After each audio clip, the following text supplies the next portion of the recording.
melakukan kegiatan sehari-hari. Cahaya dihasilkan dari sumber-sumber cahaya. Misalnya, matahari, lampu, senter, dan lilin. Sifat cahaya. Apa saja ya sifat-sifat cahaya? Yuk kita pelajari bersama. Sifat yang pertama adalah cahaya merambat lurus. Sifat ini dapat kita amati ketika cahaya matahari masuk ke suatu ruangan melalui celah-celah. Perhatikan percobaan berikut. Ketika senter kita nyalakan, cahaya akan masuk melalui lubang-lubang pada kertas. Contoh lainnya, pernahkah kalian melihat mercusuar? Nah, mercusuar yang digunakan sebagai pemandu navigasi bagi kapal di laut juga memanfaatkan sifat cahaya merambat lurus. Manfaat cahaya merambat lurus lainnya antara lain penggunaan lampu kendaraan bermotor dan senter. Sifat cahaya yang kedua adalah menembus benda-benda bening. Ketika senter kita sorotkan ke gelas bening, cahaya senter dapat menembusnya. Sedangkan ketika kita sorotkan ke batu, cahayanya tidak dapat menembus batu. Perhatikan percobaan berikut. Cahaya pointer dapat menembus topeng. Perhatikan contoh percobaan berikut. Lihatlah dua pensil dalam gelas ini. Apakah kalian melihat perbedaannya? Betul, pensil dalam gelas berisi air terlihat patah. Contoh lain cahaya dapat dibiaskan adalah kita melihat dasar kolam lebih dangkal daripada aslinya. Sifat cahaya yang kelima adalah cahaya dapat diuraikan. Saat terurai, cahaya menghasilkan berbagai macam warna, yaitu merah, jingga, kuning, hijau, biru, nila, dan ungu. Contoh penguraian cahaya yang dapat kita lihat di kehidupan sehari-hari adalah pelangi. Pelangi biasanya terjadi setelah hujan. Pelangi terjadi karena cahaya matahari mengenai titik-titik air yang ada di udara. Cahaya matahari yang mengenai titik-titik hujan ini diuraikan sehingga terbentuk warna-warna yang indah yang kita lihat sebagai pelangi. Nah, sekarang apakah kalian sudah tahu bagaimana pelangi bisa terjadi? Untuk membuktikan bahwa cahaya terdiri atas beberapa warna dapat dilakukan dengan melakukan percobaan cakram warna. Nah, untuk lebih jelasnya, kita akan mendemonstrasikan sifat-sifat cahaya dalam bentuk kelompok. Ibu sudah membentuk kelompoknya kemarin.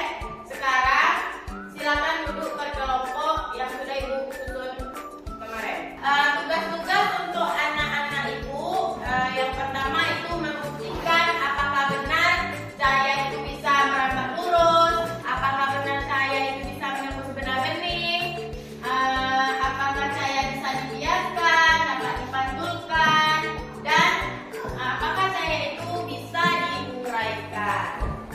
Setelah ibu akan membagikan LKPD-nya, silakan anak-anak ibu isi sesuai yang anak ibu kerjakan atau demonstrasikan.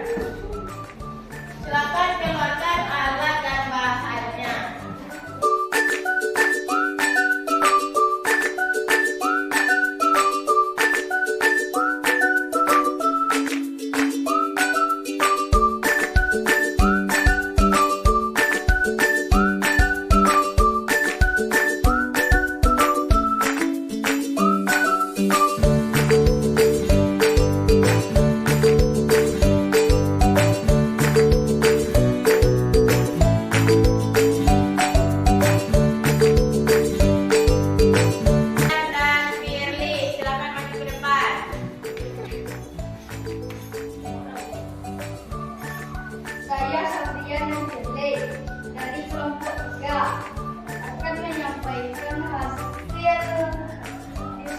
visi kelompok kami, yaitu bahwa cahaya bisa dibiasakan melalui percobaan. Sendok dimasukkan kepada gelas berisi air. Sendok tersebut seolah-olah terlihat patah.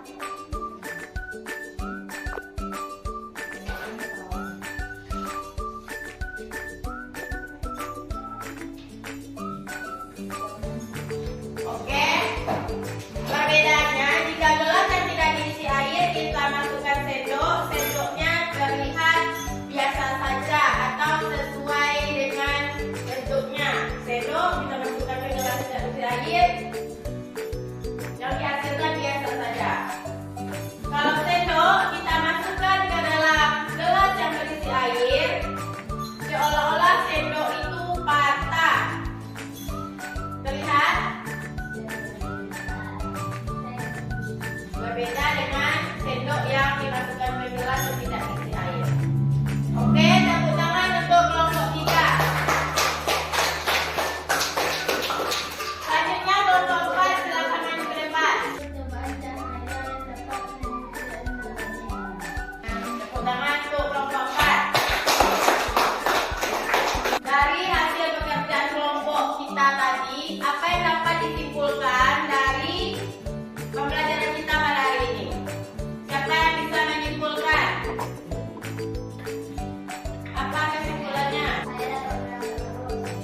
Apa lagi? Apa? Apa? Cahaya dapat dipantulkan. Apa lagi?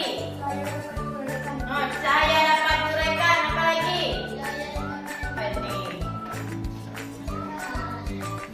Jadi ibu ulangi lagi. Cahaya adalah sinar yang berasal dari sumber cahaya. Apa saja sumber cahaya itu? Ada matahari, lampu, senter, dan lilin. Kemudian cahaya mempunyai beberapa sifat. Yang pertama, dapat merambat lurus. Yang kedua, cahaya dapat menembus benda bening. Yang ketiga, cahaya dapat dipantulkan. Yang keempat, cahaya dapat diuraikan. Yang kelima, cahaya dapat dibiaskan. Kemudian ada yang keenam, cahaya dapat membentuk bayangan. Oke? Evaluasi mandiri, ibu akan memberikan tugas mandiri halaman 8 sampai halaman 9. Silakan dikerjakan.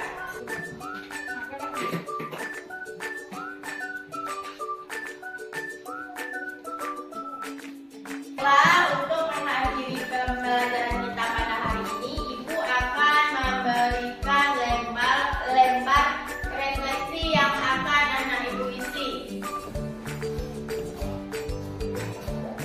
Di situ ada beberapa refleksi atau pertanyaan-pertanyaan yang bisa akan ibu jawab. Cari gambar yang paling mewakili perasaanmu saat ini. Ada sedih dan ada gambar.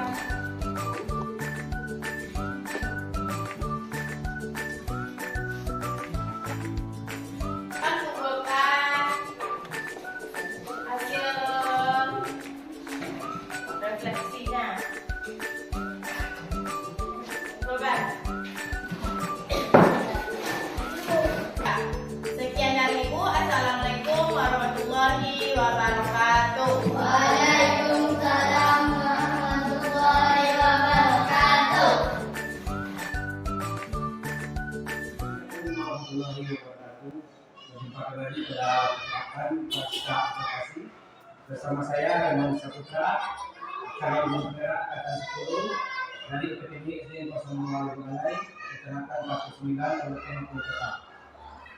Saya masih ditemani oleh Ibu Wahini Novita Andri sebagai guru yang telah diobservasi pada kegiatan supervisi akademi, dan saya pun ditemani oleh Ibu PP Ibu Siti Mira sebagai tenaga praktik pada pendidikan guru daerah angkatan 10.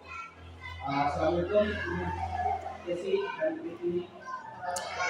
Bagaimana kabarnya hari ini? Baik, pada percakapan pasca aplikasi ini kita akan ngobrol kelanjutan dari kegiatan kita kemarin, aplikasi dan observasi kelas yang sudah Ibu laksanakan. Dari itu saya akan memberikan beberapa pertanyaan kepada Ibu Putri tentang jalannya proses observasi kelas yang sudah Ibu lakukan dengan tujuan untuk mengevaluasi, merefleksi sejauh mana proses pembelajaran yang sudah Ibu lakukan. Untuk pertanyaan pertama, bagaimana perasaan Ibu Putri terkait perjalanan kegiatan observasi kelas yang sudah dilaksanakan? Mungkin karena belum terbiasa ya Pak, jadi saya akan merasa duduk dan canggung. Tapi untuk pembelajarannya alhamdulillah berlangsung dengan baik. Alhamdulillah ya Bu, sudah berjalan dengan baik. Bisa diceritakan kembali Bu, langkah-langkah petunjuk pembelajaran apa yang sudah Ibu lakukan di dalam kelas? Langkah-langkahnya saya membuat pembelajaran seperti modul ajar, media pembelajaran, dan juga tidak lupa saya juga ada hasil asesmen diagnostis penentuan penerapan baik. Untuk tujuan pembelajaran saya yaitu mengarahkan siswa mampu menganalisis penerapan konsep kepercayaan, membuktikan diskusikannya di dalam kelompok serta mendemonstrasikannya pada kehidupan sehari-hari. Nah, Bu Titi sudah merasa bahwa tujuan dan area pendalaman pembelajarannya sudah tercapai atau belum? Saya rasa untuk 100% masih belum Pak, karena dari seluruh peserta ini masih ada beberapa anak ini yang sepertinya masih bingung dan juga menggunakan beberapa hal. Gitu. Nah, jika sekarang harus memilih skala 1 sampai 10, pelajaran PP kemarin ada posisi berapa?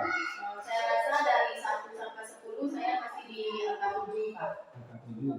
Ya. Kemudian masih ada tidak yang perlu ditingkatkan dari pembelajaran yang kita laksanakan kemarin? Yang pertama yaitu dari pengembangan diri saya, yaitu saya cukup kewalahan dalam mengelola kelas sehingga itu berpengaruh terhadap kemampuan siswa dalam memahami dan apa yang kita lakukan di kelas. Terus berkaitan dengan kemandirian siswa dalam kelompoknya, ada siswa yang kurang mood dan tidak paham tugas apa yang akan dikerjakan. Jadi yang saya tangkap yang harus ditingkatkan yang pertama yaitu pengelolaan kelas sehingga nanti akan menghadirkan kelas yang aktif dan kreatif, dan yang kedua adalah kemandirian siswa dalam pembelajaran. Nah, kemudian ada tidak strategi yang perlu diterapkan untuk meningkatkan pembelajaran di Ibu kelas? Yang pertama dalam hal pengelolaan kelas, saya akan berjalan beberapa area, yaitu saya bisa memantau siswa daripada hanya berdiri di depan kelas saja. Kemudian untuk yang kedua, saya bisa mengajak berdiskusi dan bicara yang lainnya. Tadi saya dengar Ibu berbicara tentang pengelolaan kelas dengan berjalan ke beberapa area dan berdiskusi. Kemudian untuk mengembangkan diri Ibu untuk melaksanakan pengelolaan kelas yang baik sehingga membuat siswa itu menjadi lebih efektif. Ada strategi khusus yang dilakukan tidak? Mungkin saya akan menerapkan pembelajaran dan diferensiasi, mulai dari asesmen diagnostik untuk melihat kemampuan awal siswa seperti memberikan cross test atau tes gaya belajar sehingga saya bisa mengumpulkan murid sesuai dengan minat dan bakatnya. Dan selanjutnya menerapkan pembelajaran sosial emosional agar siswa lebih nyaman dan aman ketika proses pembelajaran berlangsung, sehingga tujuan pembelajaran tercapai dengan baik. Nah, kira-kira kapan rencana aksi ini akan dilakukan? Rencananya secepatnya akan saya lakukan Pak, agar hambatan atau kesulitan yang saya lalui selama ini dalam pembelajaran bisa menemukan titik temu atau jalan keluar beserta solusinya. Alhamdulillah, mudah-mudahan apa yang Ibu rencanakan dapat saya realisasi dan menjadikan proses pembelajaran yang lebih baik lagi dibandingkan dengan yang kemarin. Saya tunggu nanti cerita-cerita Ibu, apakah Ibu bisa realisasi dengan baik atau tidak. Nah, baik, saya ucapkan terima kasih kepada Ibu Siti Mira dan Ibu Wahyudin Fadri. Dan saya akhiri dengan Assalamualaikum warahmatullahi wabarakatuh.